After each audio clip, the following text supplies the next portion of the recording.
Guys, how's it going? Thanks for stopping by again.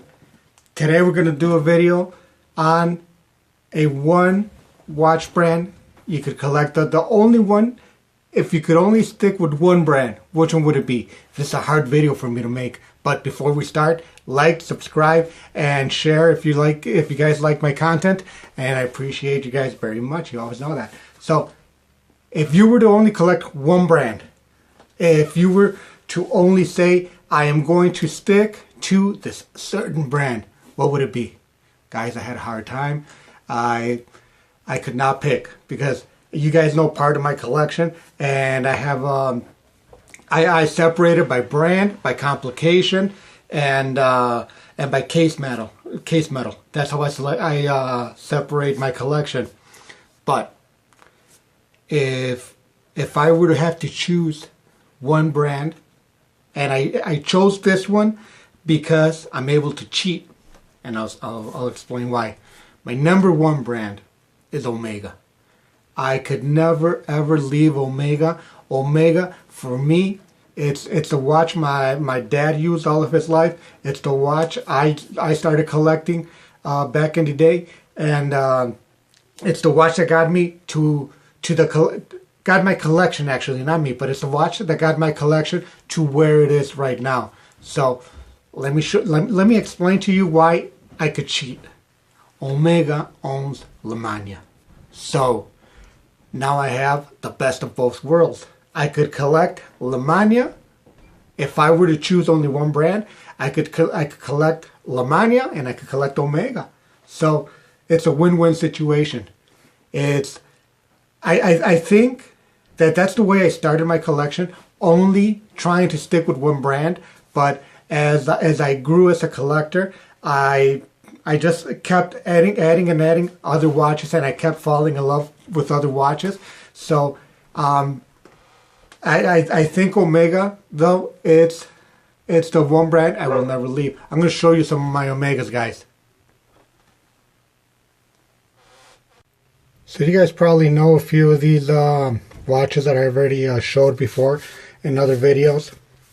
And before I forget, I'm going to include a third part with the Lemania. I'm going to include Tissot. Tissot, this carries a Lemania movement, and Tissot was very related to Omega. And I'll show you guys.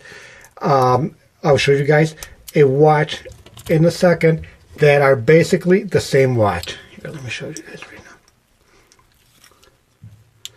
This Tissot automatic and this Omega Seamaster, it's basically the same watch. It's the same movement, same caliber, same case. There is not much difference. And I'm going to open them up, and I'm going to show you guys how Omega supplied the movements for Tissot, and they were so closely related that you would even think it's the same watch.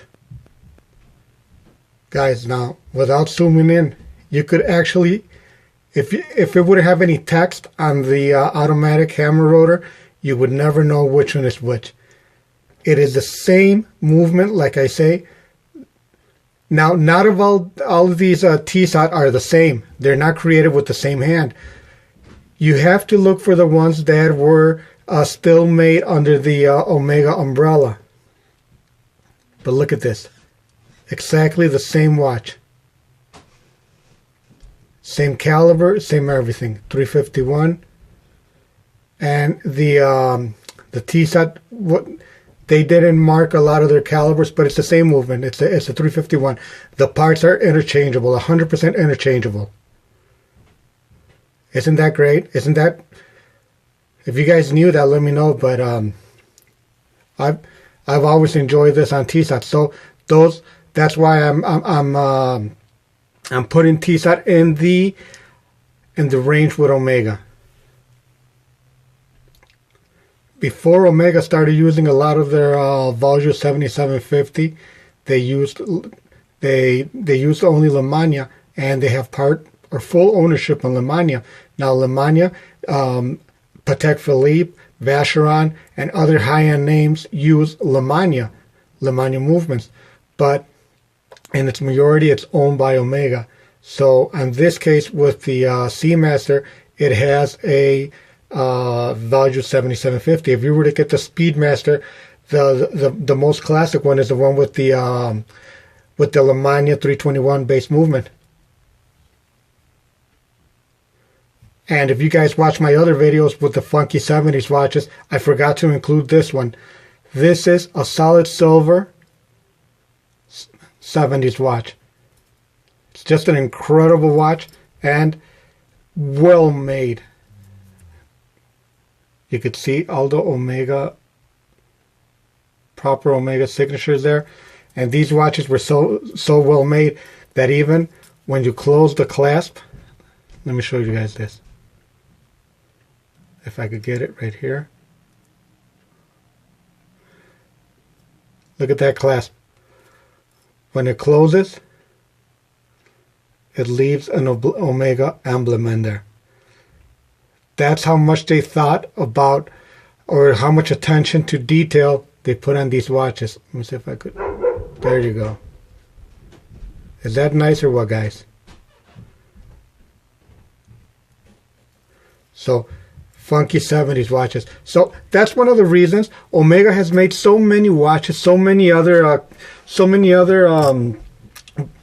you know, like the Speedmaster, the Seamaster, the Constellation, I mean, countless names on their watches, but they're all great watches. This was my Grail watch for a long time, and it's part of my unsellables. It's part of my watches that I intend to keep for as long as I can. My pipe pen with 505 movement.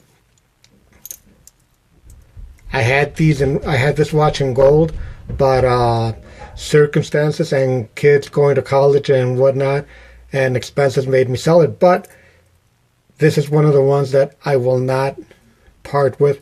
You know, just my favorite, absolute favorite watch. How could you tell that it's one of the oldest model? It has a snapback. It's not a screw down back. It has a snapback and the dial. You know, so this is one of my favorite Omegas. But like I said, guys, if I were to only try to collect one watch, and I am cheating, it's going to be anything with an Omega base. So that would be Tissot, that would be Longines, and of course Omega. So guys, if you were to only collect one brand, what would it be? Let me know. You know, if it'd be Rolex only, if it'd be Seiko only, if it'd be I don't know, Raymond Well, or it doesn't matter. It doesn't matter what brand. What would it be? And my close second, believe it or not, I think would be Movado. You guys have no idea how much I like Movado and how Movado brought me into the business big time. So even though they're not as great as they used to be, but vintage Movados are one great watch. So guys, what would it be? Leave your comments below. And if you did like this, like and subscribe. I appreciate it very much, guys. Thank you so much for stopping by.